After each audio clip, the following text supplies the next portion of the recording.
When I first moved into a nursing home at 81, I thought I knew what to expect. After all, I had lived a long, full life, raising a family, building a career, and creating memories that stretched across decades. Yet nothing truly prepared me for the quiet lessons that aging still had to offer. Some days brought moments of deep reflection, others tested my patience, and a few, unexpectedly, opened my heart wider than I ever thought possible. Today, as I sit by the window, watching the sun paint the sky in soft colors, I want to share with you the most important things I learned after a full year in this new chapter of life. If you have ever wondered what truly matters after 70, how to stay independent or how to find joy in the simple rhythm of daily life, then I invite you to stay with me until the end. What I'm about to share isn't theory or advice from a book. It's real, lived experience from someone walking the same road you're on. So if you find comfort in elder wisdom or hope to age gracefully with strength and dignity, I encourage you to subscribe, join our community, and maybe even share your own story in the comments below. Let's walk this road together. There comes a moment in life when you realize that losing strength doesn't happen all at once. It happens quietly, softly, almost without you noticing, until one day you wake up and wonder when exactly you stopped doing the little things for yourself. I remember one afternoon, just a few weeks after settling into the nursing home, when I sat in the common room and felt the heavy temptation to let someone else handle the small things for me. My legs ached from the morning walk, my hands felt stiff from the changing weather, and when a kind nurse offered to fetch my coffee, it would have been so easy, so natural, to simply nod and accept. After all, isn't that why they're here, to help? But something inside me hesitated. I thought about how many small moments like this would quietly slip away if I kept saying yes. It's not the big changes that erode our independence. It's the tiny surrenders, the daily conveniences that feel harmless in the moment. The truth is, every time we hand over a task we could still do ourselves, even if it's slower or harder, we send our bodies and our spirits a message they can't ignore. You're no longer needed. And the body listens. The mind listens too. Before long, what was once a simple effort, a stretch to reach a cup, a walk to the dining room, becomes an insurmountable climb. Not because we are too old, but because we stopped asking ourselves to try. I watched it happen to Joe, a man I admired from the first day I arrived. He was a retired firefighter from Ohio, a man who once ran up burning staircases without hesitation. After a knee replacement slowed him down, he began to rely heavily on others, at first just for heavy lifting, then for smaller and smaller tasks. Months passed, and the spark in him seemed to dim. Getting dressed, tying his shoes, even standing, for longer than a few minutes, turned into battles he hadn't faced before, battles he might have avoided if he had stayed in the fight just a little longer. It wasn't age that took his strength away, it was surrender. Seeing Joe's journey made me look at my own days with new eyes. It made me realize that independence isn't something you either have or lose. It's something you maintain with effort, choice after choice, moment after moment. Even now, when some mornings my joints protest and the easy way calls to me, I make it a rule. If I can do it, I will. No matter how small the task, no matter how slow the pace, I claim it. Walking to get my mail, fixing my own breakfast, standing to water the little potted plant by my window, each action, however small, is a quiet declaration that I am still living, still capable, still here. Aging gracefully isn't about resisting help when it's truly needed. It's about recognizing that healthy aging, emotional resilience, and even a strong sense of purpose after 70 depend on staying engaged with the daily rhythms of life. Every choice to move, to act, to stretch a little further is a choice to stay connected to the vibrant current of living. Independence fades faster if we let it, but if we choose to keep reaching, keep trying, it remains ours, sturdy and strong, far longer than we think. As we hold on to our independence with quiet determination, there is another truth that slowly reveals itself. The rhythm of our days matters more than we ever imagined. After all, a life without structure, without a gentle routine to anchor us, can slip through our fingers faster than we realize, not in dramatic moments, but in the soft, unnoticed drift of time. I learned this not from a textbook or a lecture, but from the slow unfolding of my own days after I moved into the nursing home. At first, it was tempting to treat every day like a blank page, to sleep a little longer, to eat when I felt like it, to drift between books and television without a plan. It felt like freedom, but it was a quiet kind of erosion, one that took more from me than it gave. I remember mornings when I would wake up without any real reason to hurry. The sunlight would filter through the curtains, and I'd think, what difference does it make if I stay in bed another hour? But over time, the difference became clear. Without structure, my body grew sluggish. My mind wandered more, forgetting small things I used to remember without effort. Meals became irregular, and with that came dips in energy that no nap could fully repair. What surprised me most was how quickly it all happened. It didn't take years, it took months. Barbara, a woman I grew close to, taught me the sharpest lesson about routine. She had once been a respected school principal in Texas, a woman whose life had been built around schedules and purpose. Yet when she retired and moved here, she allowed her days to float aimlessly. She slept odd hours, skipped meals, and rarely left her room. Watching her decline, not from illness, but from a lack of daily rhythm, was like seeing a once strong tree slowly wither from within. It was not age alone that dimmed her light. It was the absence of structure, the slow disconnection from the habits that once sustained her. I knew then that aging gracefully, maintaining senior wellness, and preserving emotional resilience depended not just on what we did, but on how we shaped our days. Having a purpose, however small, kept the mind sharp and the heart steady. Now I set my alarm every morning, even if there's nowhere urgent to be. I shower, get dressed properly, and step outside to feel the morning air on my skin. I plan simple meals and set small goals for each afternoon, whether it's writing a letter to a friend or taking a slow walk to the garden. It isn't about being busy for the sake of being busy. It's about reminding myself that life, even in its quietest seasons, still deserves to be lived deliberately. If there's one thing I could whisper to anyone stepping into this chapter of life, it would be this: build a gentle structure around your days. Let the clock not be your master but your companion. Let small routines become quiet celebrations of being alive. Because without them, the days blur, the energy fades, and the beautiful clarity of daily living, so precious after 70, begins to slip away before you even know it's happening. As the quiet rhythm of routine gives shape to our days, there is another truth we cannot ignore: the way loneliness sometimes tries to slip in through the cracks of our ordinary hours. It's easy to believe, especially as the years stretch on and the world seems to move faster without us, that loneliness is simply part of aging, something inevitable like gray hair or slower steps. I once thought that too, sitting alone by the window in those early weeks after I arrived, watching others pass by without stopping, wondering if anyone would notice if I simply disappeared into the background. Yet over time, I learned something far more hopeful and far more powerful. Loneliness is not a fate handed down by old age. It is a choice shaped by the moments we reach out or choose not to. There were days when staying in my room felt easier. After all, striking up a conversation, stepping into a room full of strangers, even just offering a smile, it all demanded a little energy, a little vulnerability.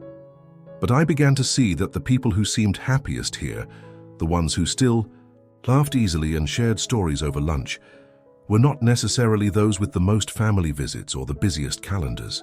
They were the ones who chose every day to step into connection instead of waiting for it to find them.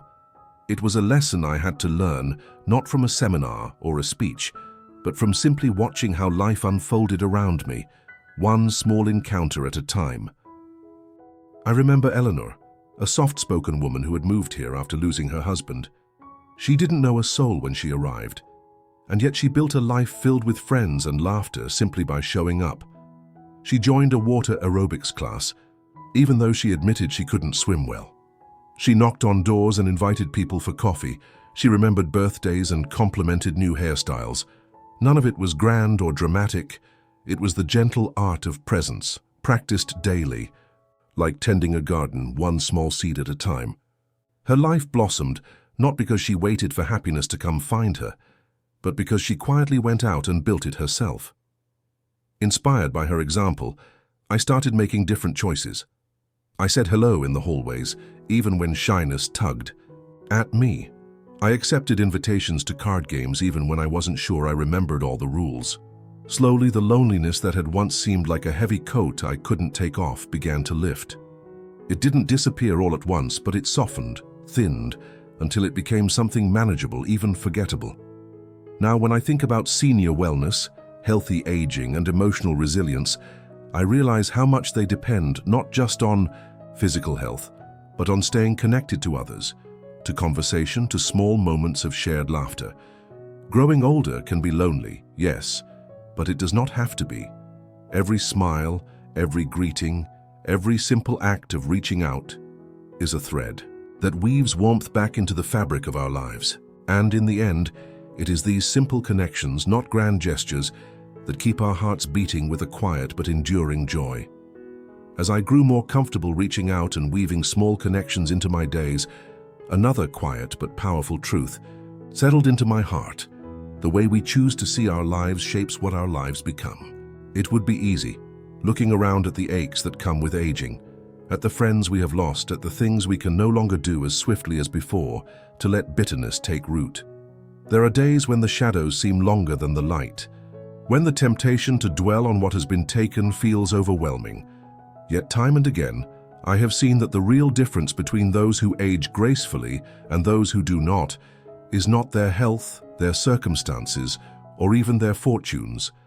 It is their attitude, their quiet decision each morning to meet the day with either gratitude or grievance. I remember two gentlemen who lived just down the hall from me, both veterans, both having faced the hard battles of life and carrying the visible marks of time's passage. One spent his mornings recounting stories of everything he had lost: strength, speed, opportunities. He seemed to carry a weight that grew heavier with every passing day, dragging behind him the long list of things that were no longer possible. The other, though facing similar aches and struggles, chose a different path. He spent his mornings teaching chess to anyone willing to learn, laughing warmly even when the moves came slower than before. His energy, though quieter than in his youth, carried a lightness that made him easy to be around. Watching them side by side was like watching two different kinds of aging, one defined by regret, the other by resilience. That contrast made me think deeply about my own journey. Every morning when I wake, I have a choice laid before me, quiet but real. I can focus on the things that hurt, the friends who are gone, the memories of what I used to do, and let sadness tighten its grip.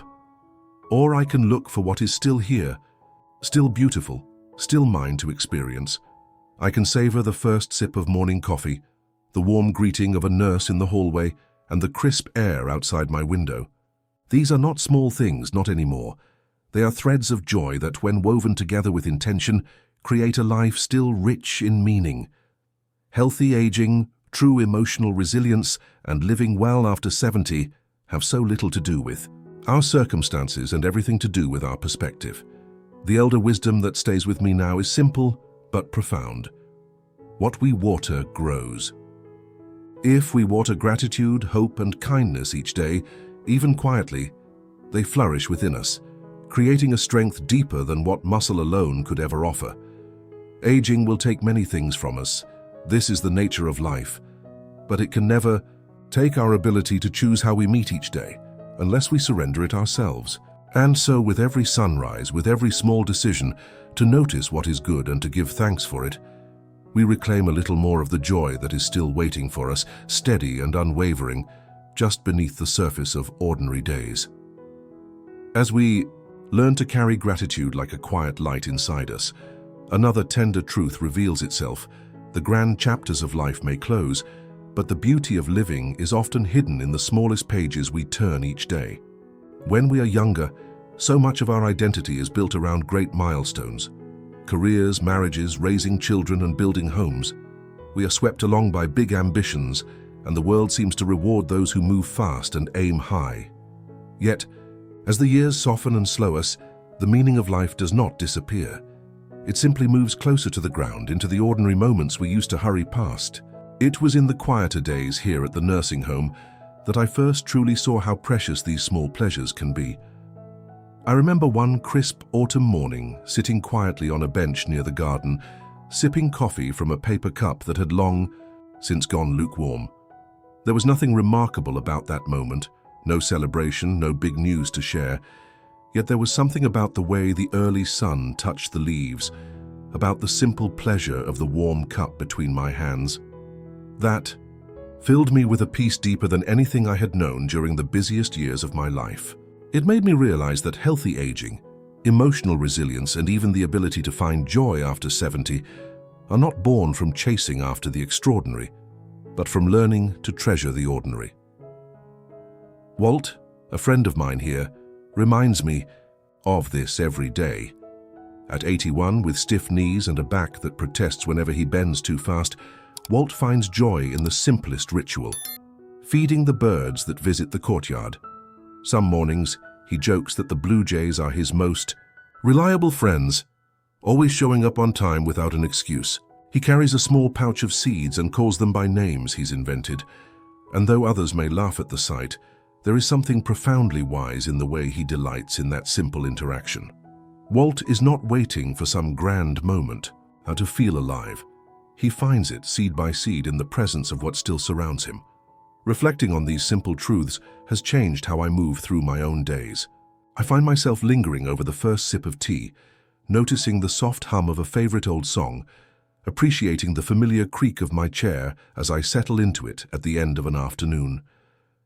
Aging gracefully, I have learned, is not about fighting to recapture the intensity of youth, but about opening your eyes wider to the quiet beauty that has been here all along. Every smile, every breeze, every shared laugh across a dinner table carries more weight now. Not because life is less, but because I finally understand just how much each moment truly matters. In the end, elder wisdom teaches us that life after 70 is not measured in miles traveled or awards gathered. It is measured in the tenderness with which we greet the day, in the gentle gratitude we carry for every small pleasure still placed in our path, waiting quietly to be noticed and loved. As I look back on this year in the nursing home, I realize that aging gracefully is not about what we lose, but about how we choose to live with what remains, holding on to our independence, building a simple daily routine, reaching out for connection, nurturing a grateful heart, and savoring the small pleasures. All these are threads that quietly weave a life still full of meaning after 70. Healthy. Aging, I have learned, is not something that happens by chance. It is something we build, one mindful choice at a time. If you find pieces of your own journey reflected in these lessons, I would love for you to share your story in the comments below. Whether it's a small ritual that brings you daily joy or a hard-won insight about life after 70, your wisdom can light the path for others walking beside you. After all, elder wisdom grows even stronger when we choose to share it. Thank you for being here with me today.